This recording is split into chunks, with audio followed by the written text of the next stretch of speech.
vem aí uma crise com o governo americano, porque Donald Trump não vai aceitar essa jogada. Tem um sistema que quer criminalizar, que quer tirar da jogada política o jovem Nicolas Ferreira. Moraes se alinhou ao parecer da Procuradoria-Geral da União, que tinha também expressou uma opinião negativa, ela tinha dado também um parecer negativo sobre esse pedido do presidente Jair Bolsonaro, que, lembramos, pediu a liberação do passaporte para poder viajar aos Estados Unidos e comparecer, então, à posse de Donald Trump. Com isso, quem vai representar o presidente Bolsonaro será a ex-primeira-dama Michele Bolsonaro, mas lembramos que essa decisão do ministro Alexandre de Moraes contrasta com casos anteriores em que o Supremo Tribunal Federal liberou viagens internacionais para condenados, inclusive para o próprio Lula, quando estava recorrendo em liberdade após várias condenações. Não sei se temos aqui algumas imagens que relembram esses casos, quando o Supremo Tribunal Federal, aqui temos o Supremo Tribunal Federal, em 2023, permitiu que o condenado da Lava Jato por corrupção pudesse viajar fora do país. O Supremo Tribunal Federal também liberou viagens de bicheiros condenados ao exterior. No passado, tivemos também casos em que personalidades que não ocupam cargos públicos, como a primeira-dama Janja da Silva, fosse enviada como representante do governo brasileiro nas Olimpíadas de Paris, enquanto a negativa do ministro Moraes traz como parte da motivação o fato de que o ex-presidente Jair Bolsonaro não teria nenhum cargo público, então essa decisão, essa negativa seria porque não havia interesse público, segundo Alexandre de Moraes, nesta participação à posse de Donald Trump.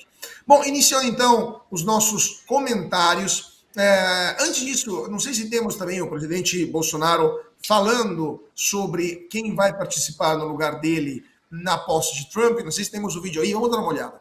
O que eu posso adiantar para você, que é uma boa notícia também, seria a primeira mão, no sábado de manhã, aqui do aeroporto de Brasília, tem um voo para os Estados Unidos. A minha esposa irá para lá. Estava convidada, juntamente comigo, ela vai fazer a sua parte. Tenho conversado com alguns próximos do presidente Trump.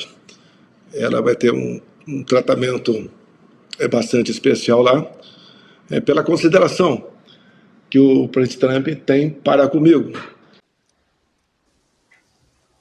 Pois é, o presidente Bolsonaro então anunciou que a ex-primeira-dama Michele Bolsonaro vai representá-lo na posse de Trump nos Estados Unidos. Então, abrindo nossos comentários com nossos convidados especiais de hoje, iniciando pelo deputado Evair de Mello. Deputado, sua avaliação sobre essa decisão do ministro Alexandre de Moraes e quais seriam os impactos políticos, as consequências políticas nesta não participação do ex-presidente Bolsonaro na posse de Donald Trump?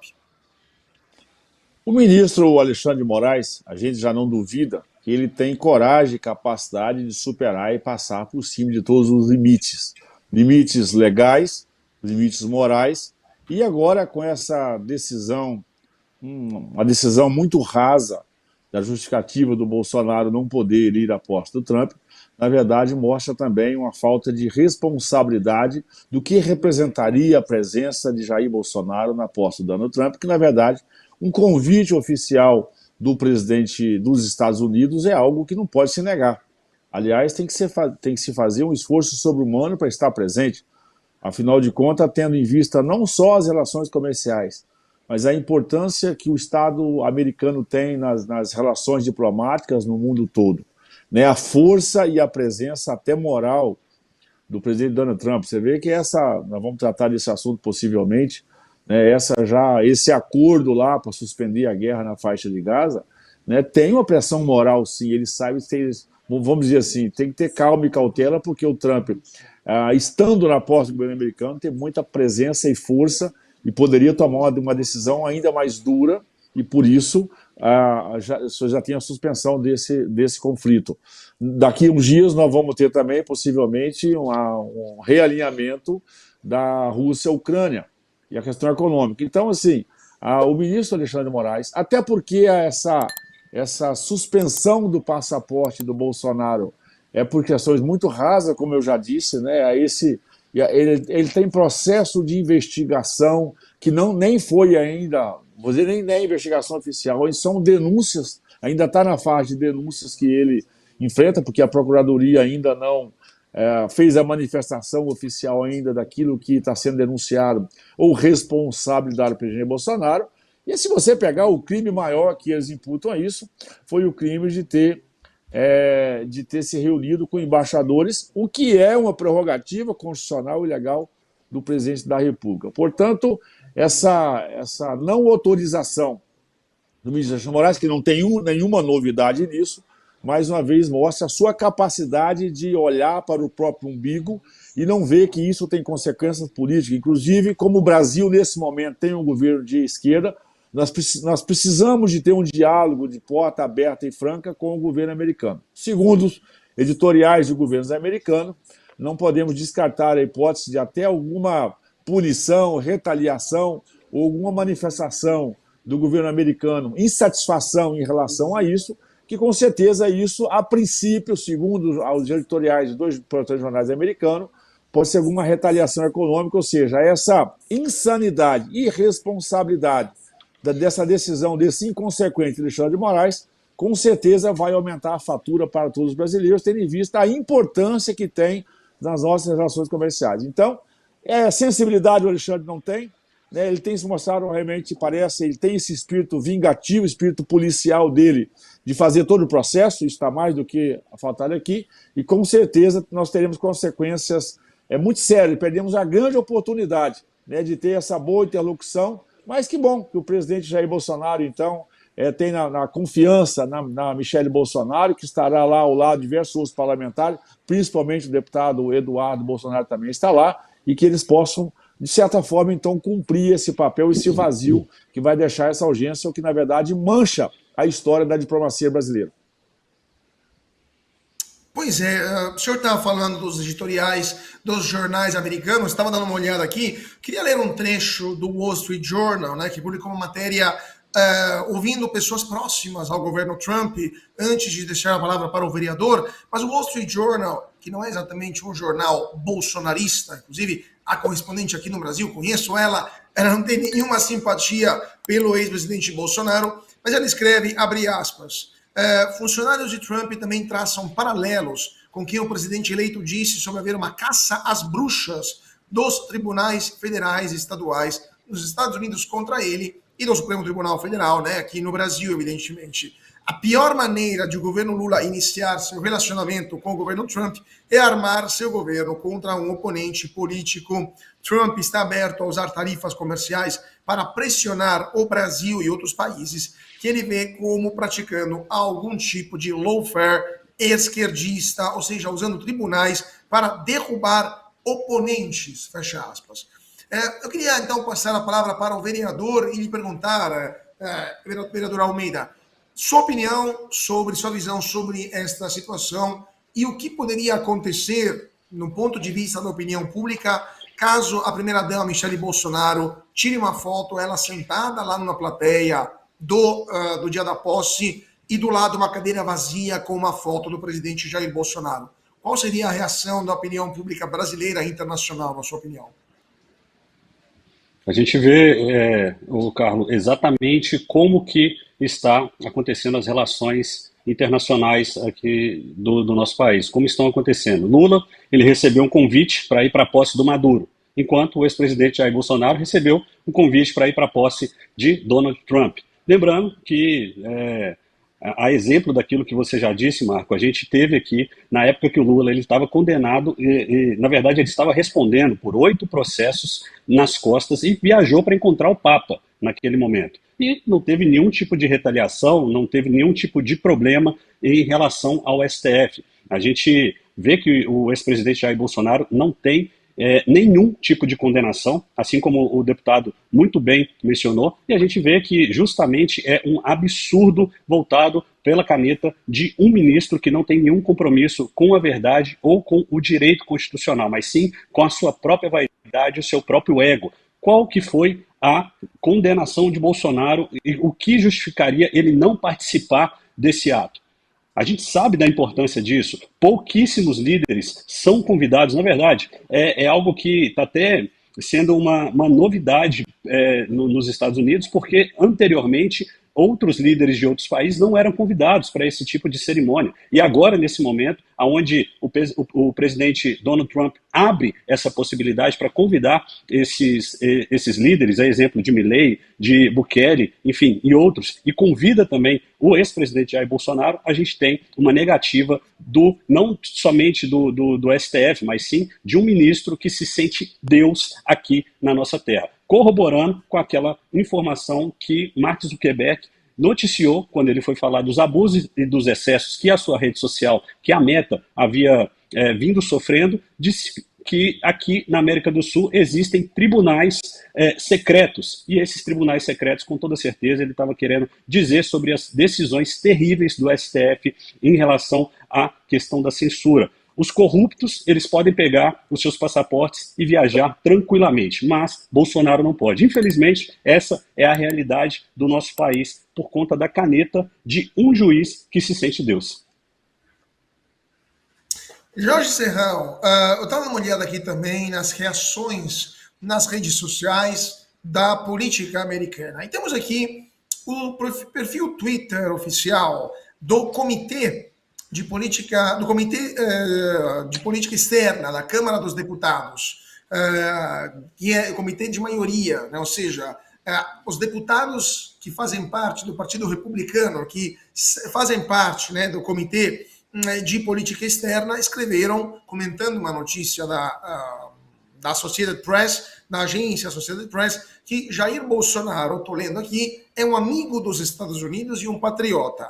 Ele deveria ser permitido para ele poder participar da inauguração do presidente Donald Trump. Ou seja, deputados americanos que se interessam, que trabalham com questões de política externa, sabem o que está acontecendo. Na sua opinião, isso é o prelúdio para algum tipo de intervenção maior do presidente Trump após o dia da posse? Com certeza, isso é a sementinha de uma crise diplomática que pode ter extrema gravidade. O Supremo Tribunal Federal e a Procuradoria-Geral da República deram a Jair Bolsonaro o status de prisioneiro, é isso que ele é, um prisioneiro no Brasil sem ter sido processado nem condenado. Ele ainda não foi processado no caso do 8 de janeiro.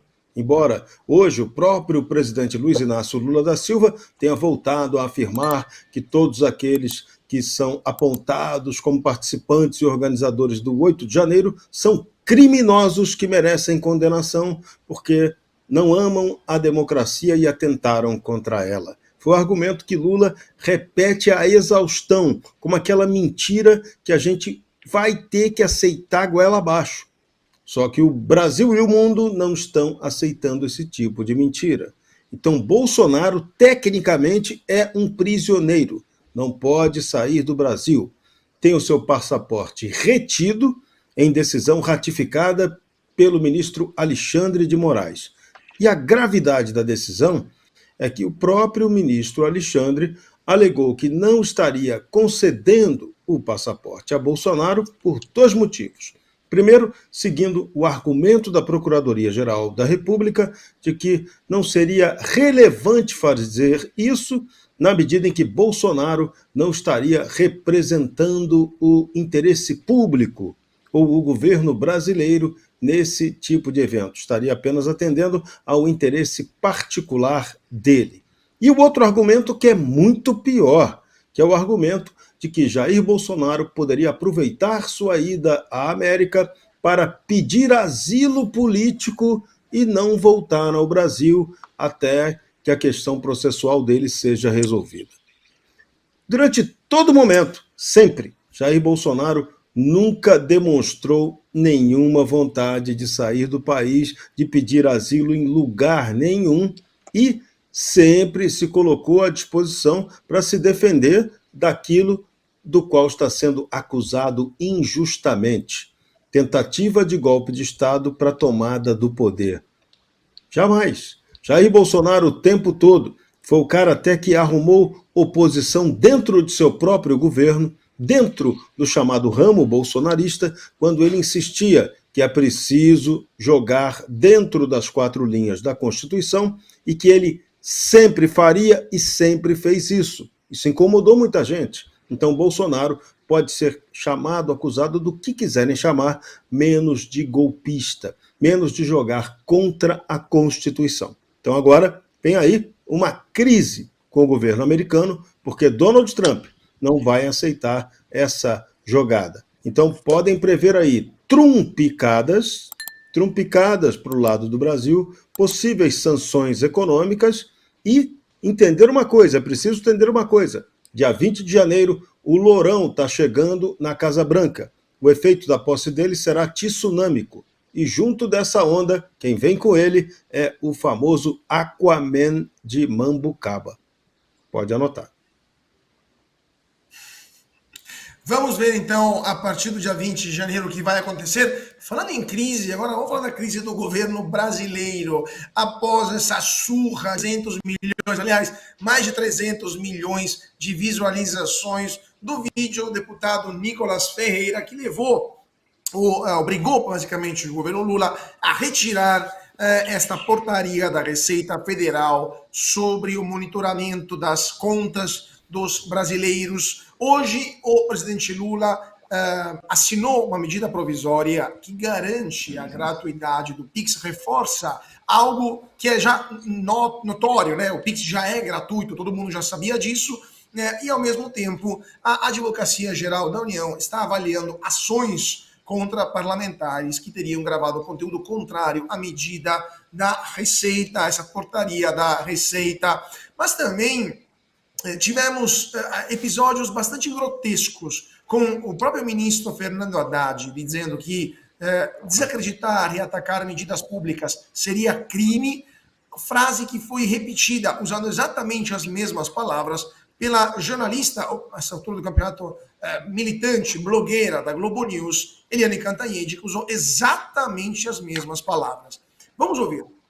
Dizer, administrativo, né, burocrático, né, que isso virou uma arma na mão da oposição e que a previsão era de que haveria uma guerra no Congresso, e uma guerra difícil de você ganhar num Congresso que tem sido hostil, com um Congresso com uma maioria de oposição, tudo tem que ser negociado, emenda, então era mais, vamos dizer assim, prudente recuar. E aí o Haddad, inclusive, lembra o seguinte, né, olha só, o Donald Trump, quando foi eleito agora, ele teve 5 milhões de visualizações, e o deputado Nicolas Ferreira, de Minas Gerais, do PL de Minas Gerais, conseguiu mais de 150 milhões de visualizações ao criar insistir nessa história de taxação, de PIX, enfim, desqualificar. E aí há uma pressão que é de partidos políticos, mas que encontra eco dentro do governo para criminalizar essa posição, essa desqualificação que o Nicolas Ferreira fez. Por quê? Porque você desacreditar, né, atacar medidas públicas é crime.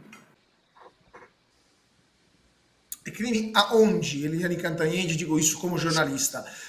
Mas eu queria passar a palavra, então, para o deputado. Aliás, não, temos mais um vídeo do Carlinhos Maia defendendo o Nicolas Ferreira. Então, antes de passar a palavra para o deputado, vamos ouvir o Carlinhos Maia. Lá no Brasil, o vídeo do menino falando do Pix, achei maravilhoso, entendeu? Porque cobrar do Pix não existe, vai pobre, entendeu? Certo é certo, errado é errado, cobrar do Pix não existe. Entendeu? Já tá lascado. Quando o Pix já era. Entendeu? Achei maravilhoso. Viralizou. Muito bem. Isso é uma coisa importante. Isso é uma coisa legal. Independente de ser esquerda, direita, centro. Amei. Arrasou. Ele e mais 300 milhões de visualizações. Deputado, sua opinião sobre essa capitulação do governo Lula e quais serão os efeitos políticos disso, mas também o senhor prevê uma nova perseguição à oposição após essa humilhante derrota que o governo sofreu? Olha, primeiro deixar muito claro, eu tenho dito isso desde que esse governo teria assumido, que não tem governo. O governo não tem base, ele tem uma base gelatinosa que opera no dia a dia, mas a base do governo não é sólida, ela não é programática, ela não é pragmática. O governo é muito frágil. Além de frágil, é ruim, né? Isso mostra aí a própria economia. Hoje, os jornais alemães e a imprensa alemã, deixando muito claro, pedindo aos empresários alemães para não investir no Brasil, dado a instabilidade, principalmente econômica. E agora, com esse lawfare, né, com esse ativismo judicial que o Brasil enfrenta, isso piora ainda mais a nossa realidade. O governo, que está aí se arrastando, né, é um governo de cooptação, não é um governo de coalizão, igual eles pretendiam, essa base ampla ela não existe. Infelizmente, essa blogueira que você passou o vídeo dela aí agora, né, ela é uma infeliz, parece que está vivendo em outro planeta. Ela tenta justificar o próprio fracasso do seu veículo de comunicação, que no passado, né, todos nós aqui um dia já fomos orientados, né, pelos jornais globais, né, pelas ações globais, e hoje o impacto disso é zero na vida das pessoas, e você olha aí, quando ela, inclusive, de uma maneira jocosa, né, o deputado Nicolas do estado de Minas Gerais, tipo assim, meio que, de onde que é esse menino, né, desculpa a expressão aqui, na palavra dela, né, comparando o Trump, que teve 5 milhões, e o Nicolas, 150, já passou de 300 milhões, né, da força de comunicação. Isso mostra que a direita brasileira, a verdade, a transparência, a retidão, conversar com os brasileiros, nós aprendemos a fazer isso. O deputado Nicolas, a mais pura expressão, né, dado pela sua capacidade de oratória, a sua credibilidade, a sua expressiva votação. Lembrar que Nicolas vem de um estado conservador, né? Minas é um estado conservador, Minas é um estado que preserva tradições e valores inquestionáveis de família, valores cristãos. Então o Nicolas não representa só alguém que é bom de voto e muito voto. O Nicolas representa, a gente sabe, a história de Minas Gerais, né? A história dos grandes mineiros, e com certeza o deputado Nicolas, com a sua pouca juventude, já se coloca ao lado dos grandes mineiros que um dia foram tão importantes para construir esse país. E o governo completamente perdido, batendo a cabeça, né? Quando o governo edita uma medida provisória para justificar aquilo que não há necessidade, porque se tem essa confiança e credibilidade, mostra mais uma vez que realmente tinha um interesse subentendido. Em Brasília, eu disse isso hoje numa reunião mais cedo, nada é por acaso. Você pega os números do PIX, essa confusão que o governo arrumou, dessa hipotética insegurança sobre a operação do PIX, ela reduziu nesses dias 15% as movimentações de PIX. Quem que ganha com isso? Ganha com isso os bancos públicos e também os bancos privados, porque quando você sai da movimentação do PIX, você vai para a movimentação tradicional, naturalmente os bancos faturam com essas taxas. O número levantado do PIX economizou em tarifa só de PIX no Brasil no último período algo em torno de 30 bi. Claro que os bancos estão desesperados, precisam de acabar com essa facilidade porque eles precisam de aumentar os seus faturamentos. E os números do PIX são números impressionantes. É preciso, eu sempre acompanho isso.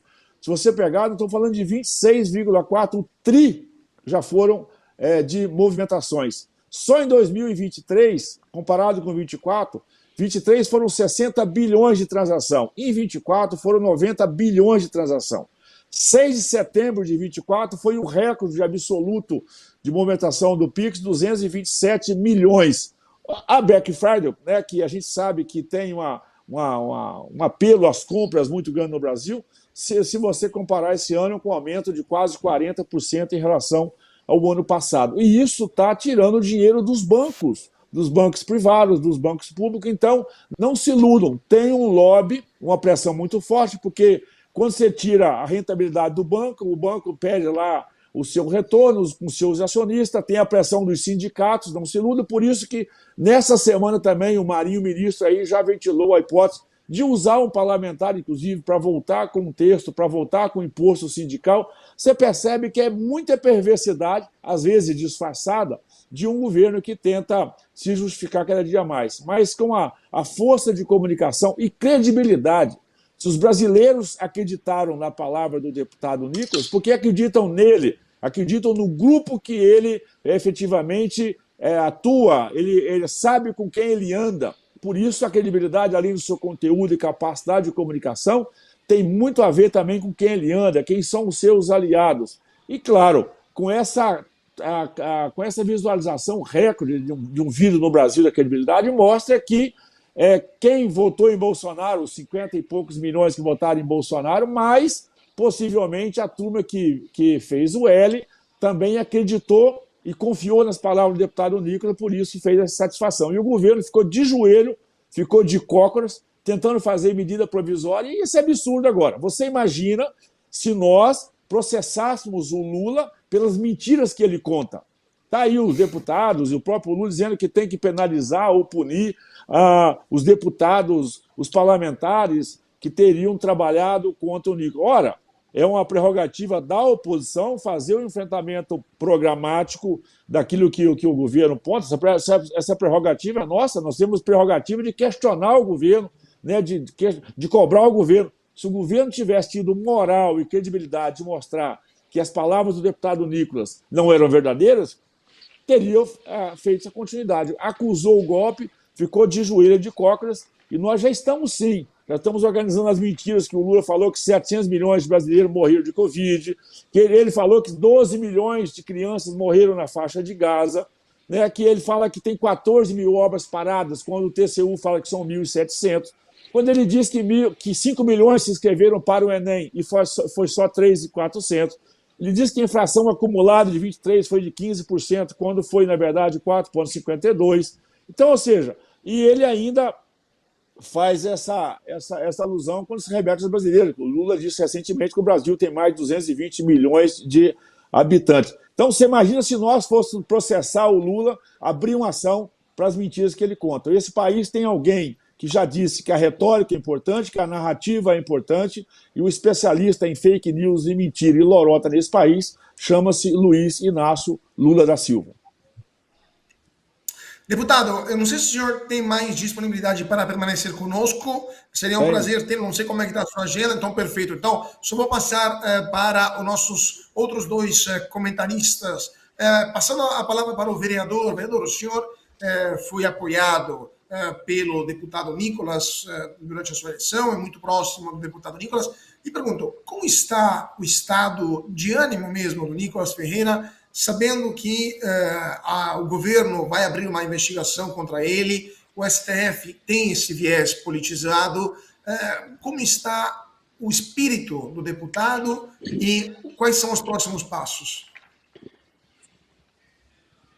Para nossa alegria e felicidade, o Nicolas é um homem de fibra, um homem firme e, na nossa percepção, moderação e defesa da verdade é um serviço completamente prestado à mentira.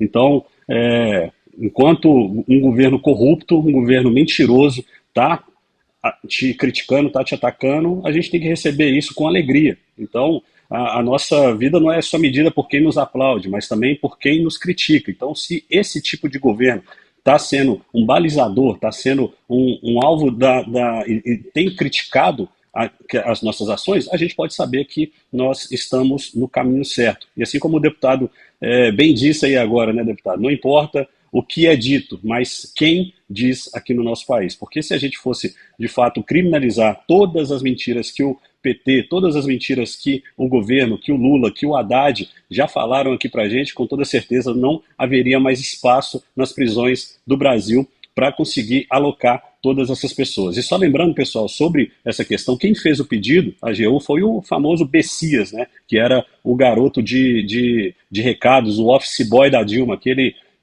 que foi lá para entregar a questão do ministério para o Lula.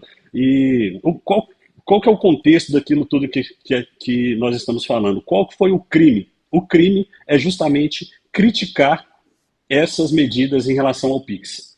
Justamente isso, não existe uma tipificação criminal, mas o governo está querendo tratar como criminoso as pessoas que os criticam. Hoje você não pode mais criticar nada nesse país. Lembrando que o próprio Nicolas, essa militante, né, que está travestida de jornalista, estava falando, mas quem é esse deputado? Ele é só o deputado mais seguido nas redes sociais, agora com 15,1 milhões de seguidores, ultrapassando até o bandido de 9 dedos, que está com 13 milhões e pouco. Ontem ele conseguiu bater essa marca histórica e agora só perde para o ex-presidente Jair Bolsonaro.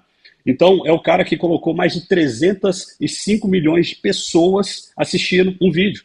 E não é 305 milhões de pessoas que têm um pensamento de direita, 305 milhões de pessoas que que votaram nele ou que votaram no Bolsonaro. Não. Ele simplesmente fez com que toda a camada social do nosso país escutasse sobre um assunto extremamente importante em um momento extremamente crítico.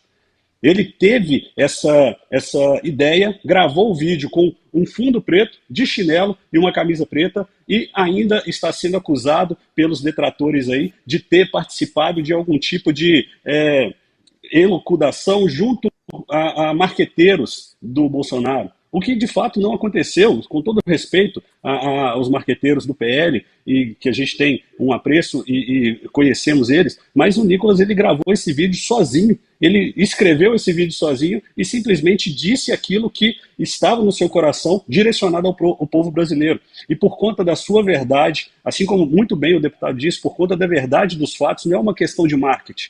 É uma questão da verdade dos fatos. As pessoas foram alcançadas com esse vídeo e conseguiram, através dele, abrir os olhos. Nós fizemos algo histórico nesse país, através de um vídeo. Às vezes as pessoas criticam a atuação dos deputados e parlamentares, né? A nossa atuação aqui, eu já fui acusado de ser um vereador TikTok, apesar de ter assumido, não tem nem um mês, eu já fui acusado de ser um vereador do TikTok, mas, de fato, esses vídeos eles são extremamente importantes para a manutenção da democracia do nosso país, porque é a oportunidade onde a gente tem, através das redes sociais, de falar exatamente a verdade. E enquanto a gente tem um governo, assim como a exemplo desse governo, que vem cheio de meias-verdades, que a gente sabe que uma meia-verdade é exatamente uma completa mentira, a gente tem as redes sociais para defender os nossos posicionamentos e para defender, de fato, a verdade. Agora, eu estou extremamente curioso para saber quais serão essas ações contra os críticos e os detratores do governo. A gente sabe que, após essa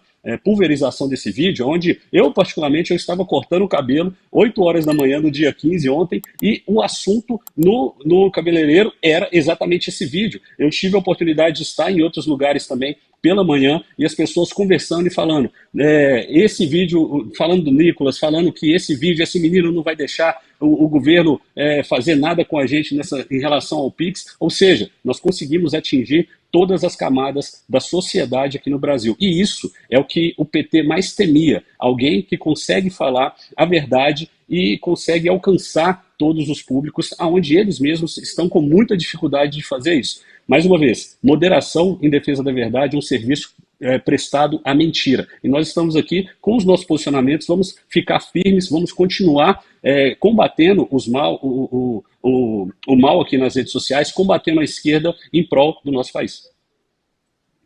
Perfeito.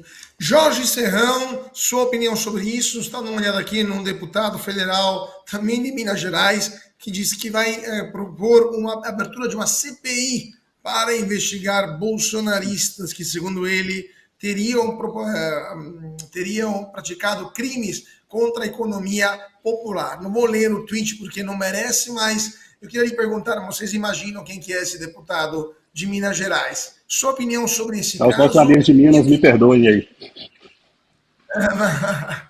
Com todo respeito a Minas Gerais, diferente da Cantanhede, que foi muito desrespeitosa com o estado de Minas Gerais, que foi importantíssimo para o Brasil. A sua opinião sobre o que vai acontecer, quais serão os próximos passos desta situação política no Brasil? Serrão? A gente tem que prestar atenção. Nicolas Ferreira já é um parlamentar que é processado no Supremo Tribunal Federal por ter chamado o presidente Lula de algo que Lula não gostou de ouvir. E aí está lá, Nicolas está sendo processado. O caso está com o ministro Luiz Fux, que ainda não determinou o que vai fazer.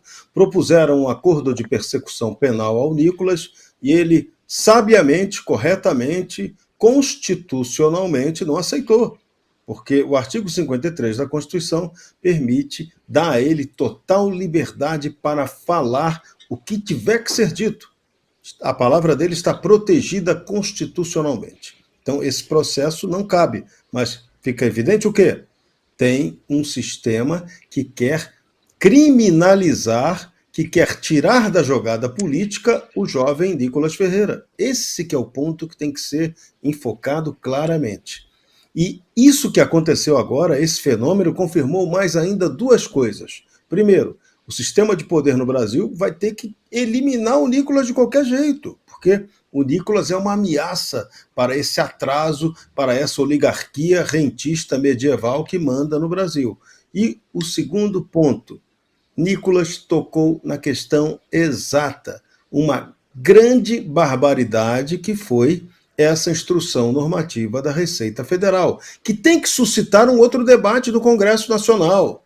O Brasil, há décadas, ele é administrado economicamente por instruções normativas da Receita Federal, que não têm força de lei, não são leis, mas acabam funcionando como se fossem. É uma armação dos sucessivos governos que utilizam a Receita Federal com esse objetivo. Então, esse é um tema que tem que ser debatido claramente. A arrecadação, o que tem que ser dito sobre a arrecadação, tem que ser tratado como legislação e não como essa instrução normativa que é uma mania burocrática tupiniquim que atazana a vida de empresas e de pagadores de impostos. Esse é um ponto importante. Outro fator que a gente tem que lembrar é que, se hoje o ministro Fernando Tachad quisesse aumentar a arrecadação do governo, ele poderia tomar uma medida que geraria uma arrecadação milionária. Vamos taxar cada mentira contada pelo presidente da República. O Estado brasileiro vai arrecadar trilhões, vai resolver todos os seus problemas econômicos se fizer isso. Você quer saber tudo o que acontece hoje no Brasil? Então você tem que assistir ao Bradock Show, o programa que fala de tudo e deixa você informado sobre tudo o que acontece no Brasil e no mundo. Clique aqui e siga o Bradock Show. Palavra de super-herói.